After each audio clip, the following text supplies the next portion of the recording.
Olá! Hoje a gente vai falar sobre revisão bibliográfica. A revisão bibliográfica é a fundamentação do nosso trabalho. A gente tem que, quando a gente faz uma busca em todas as fontes possíveis de tudo que já foi escrito sobre o tema que a gente escolheu e já delimitou. Onde que a gente pode fazer essa busca? Periódicos, anais de congresso, em livros, artigos científicos, então, teses, dissertações também, né, trabalhos de conclusão de curso, são fontes de pesquisa para a gente conseguir dados sobre aquele tema, para conseguir informações. E também a literatura cinza. E o que é a literatura cinza? Vocês sabem? A literatura cinza são fontes, são locais que são textos que não foram publicados. Por exemplo, uma apostila que um professor monta, algum panfleto, folder, ou mesmo assim, quando a gente vai para congresso, a gente leva o banner, o pôster do congresso. Aquele pôster, ele não está sendo publicado. O que está sendo publicado é o trabalho escrito que a gente mandou para o Congresso. O pôster não. Então a gente não consegue referenciar o pôster.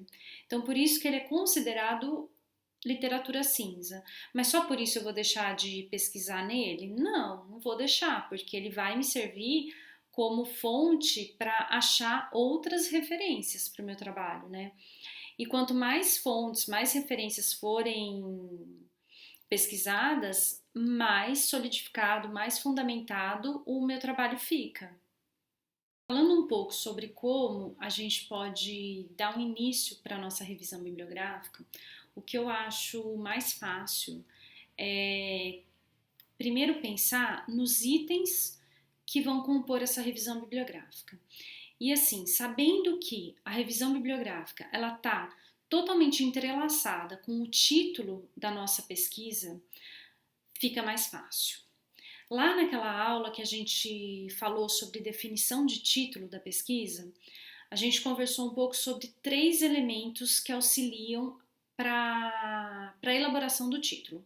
E novamente, aqui entra esses 3 elementos.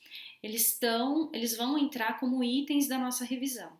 A gente tem que conhecer da nossa pesquisa a população que a gente está estudando, a situação problemática que afeta essa população e o objeto de estudo, que é o que vai tentar resolver, solucionar o problema dessa população.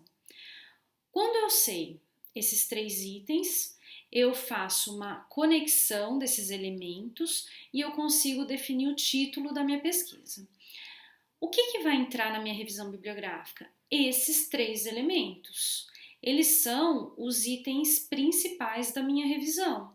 E aí, desses itens, depois eu vou criar sub-itens, vou criar tópicos sempre em cima desses itens. Vou tentar passar um exemplo para vocês. Bom, eu criei então um título de uma pesquisa, fictício, tá? Não trabalho com isso e também assim, não vi essa pesquisa publicada em lugar nenhum. O meu título é o seguinte: uso de plantas medicinais para tratamento de insônia em idosos. Então vamos avaliar esse título que eu criei. Qual é a minha população? São os idosos. Qual é o problema que está afligindo esses idosos? A dificuldade para dormir, a insônia. E qual vai ser o meu objeto de estudo para tentar resolver essa situação problemática? É o uso de plantas medicinais. Então, conhecendo esses 3 elementos, agora vamos tentar montar os itens da minha revisão bibliográfica. Eu posso criar, então, um primeiro item para falar de idosos. Aí eu tenho que delimitar como que vai ser a minha pesquisa. Eu vou falar dos idosos aqui do Brasil, ou eu vou falar dos idosos na América, dos idosos no mundo inteiro. Então, eu posso criar itens, primeiro um item idoso, outro item idosos no Brasil, um subitem qualidade de vida dos idosos no Brasil. Então, vou aí pensando tudo que está relacionado com essa minha população. Vamos agora partir para a minha situação problemática, que é a insônia. Então, aí eu posso começar a falar dos problemas que aflige esses idosos. Posso citar alguns problemas e posso chegar na insônia, falar das causas para a insônia, e aí eu já começo a partir para o meu objeto de estudo. Lembra, meu objeto de estudo é o uso de plantas medicinais. Então, o que eu posso, depois que eu falei da insônia? Eu posso começar a falar de tratamentos para insônia. Posso falar que tem as terapias convencionais, terapias alternativas, falar de alguns remédios que atuam, não é minha área, tá? Mas estou aqui pensando, falar de alguns remédios e de repente chegar nas plantas medicinais. Quais são as plantas medicinais que ajudam para a insônia? Qual o mecanismo de ação dessa planta no organismo de uma pessoa? Então, tudo isso pode ser já consegui dessa forma montar aí todos os meus itens da minha revisão bibliográfica.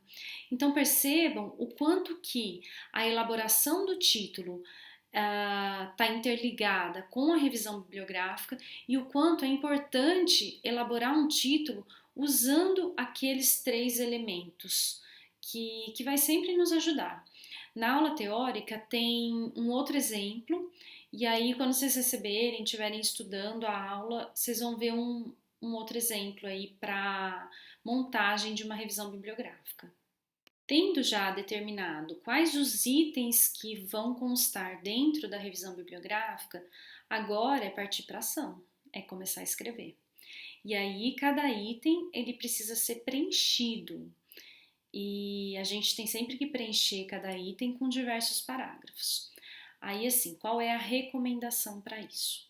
A gente criar um primeiro parágrafo, que é uma frase introdutória, um segundo, terceiro, quantos forem necessários, com citações, precisa ter parágrafos com discussão e um último parágrafo de cada item é a síntese.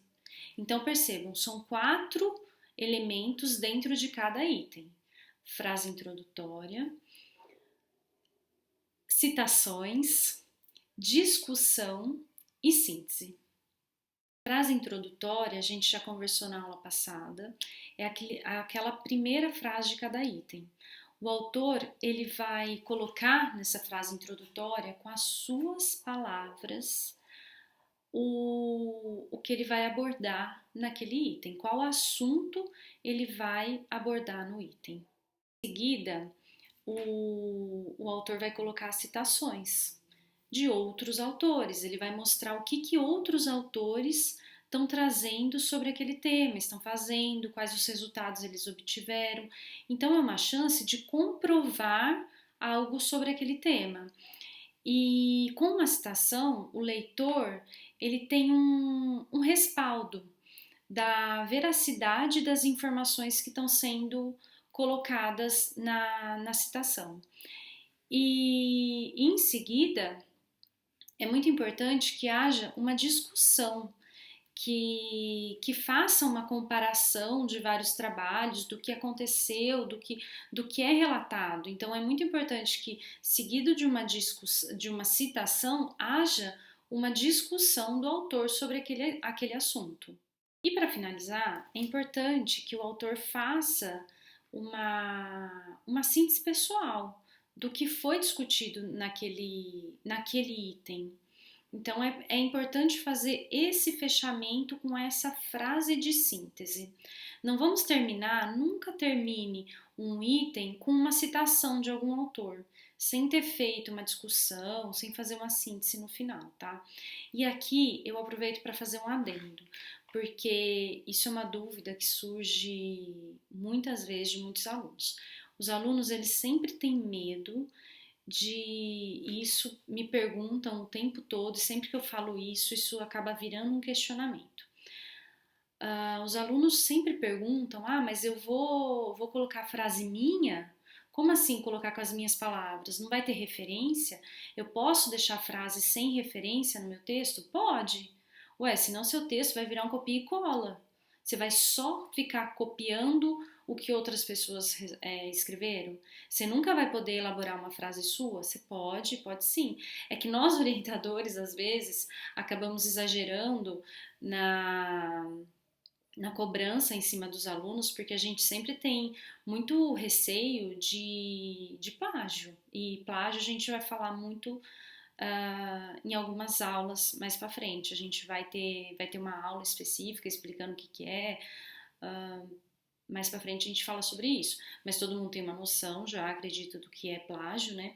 Então, como todo orientador tem muito medo, muito receio que o aluno, às vezes, sem querer, sem maldade, acabe cometendo plágio, a gente fica sempre cobrando da onde veio essa frase, qual é a referência. E isso faz com que fique um texto que não é um texto pessoal, não é um texto do aluno. Então é muito importante sempre ter as nossas frases. Claro, se a frase veio de outra pessoa, se tudo que está lá foi um apanhado de outras pessoas, ok, vamos referenciar. Mas será que a gente não consegue elaborar nossas frases sobre o nosso assunto que a gente tanto lê? E quanto mais a gente lê, mais a gente vai conseguir escrever. Então é importante ter essa nossa. É como se fosse uma impressão digital nossa, no nosso texto. Vamos sim conseguir elaborar as nossas frases. Eu tô aqui insistindo nessa questão de frases nossas, mas assim, nunca com eu, né? Eu acho, eu penso, não.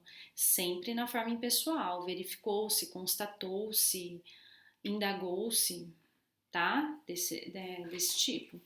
E tem algumas diquinhas aí, então, que sempre ajuda. Porque assim, é muito importante que o seu texto seja um texto gostoso de ler, seja um texto assim com uma leitura fácil, não seja cansativo.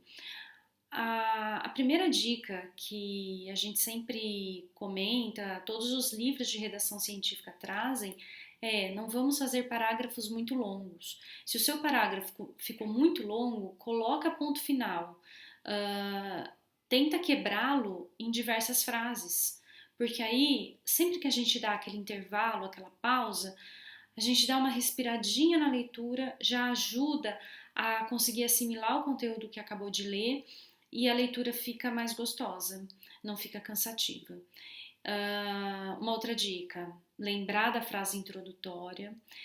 Lembrar, você pode colocar quantas citações você quiser, mas sempre lembrar de discutir essas citações, não esquecer da síntese, sempre lembra, não vamos finalizar um item com referência de algum autor. Não, vamos terminar cada item com uma síntese nossa, tá? Então era isso que eu tinha para falar da aula de revisão bibliográfica de hoje. Como sempre comento, né, vocês vão receber a aula teórica e a gente se vê daqui uns dias com um novo vídeo, próximo vídeo sobre metodologia.